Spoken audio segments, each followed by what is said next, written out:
Hi guys, tara na. Magluto tayo ng ginataan na bigas. Ay, meron akong kukumama na gata, white sugar, tapos rice.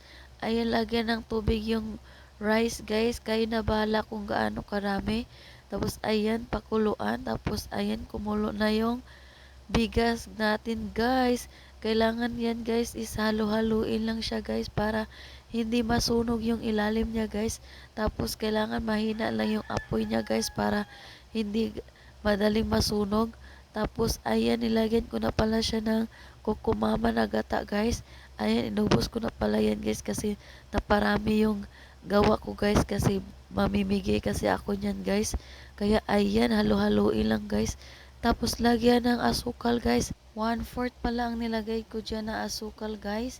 Tapos ayan, halo-haluin lang siya guys para hindi magbuo-buo yung asukal niya guys. Pwede na siyang hanguin guys kasi luto na yan guys. Ayan.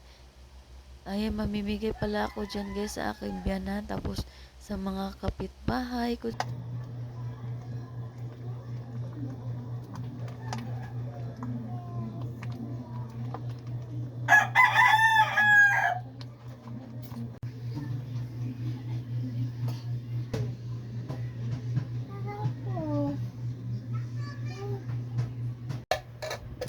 Tara guys, tikman na yung niluto ko guys. Ayan na.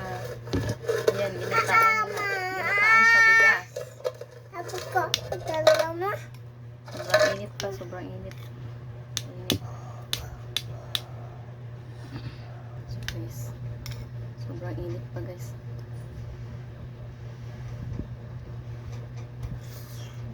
Ah.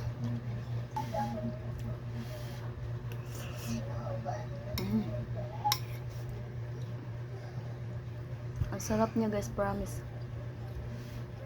Ang sarap.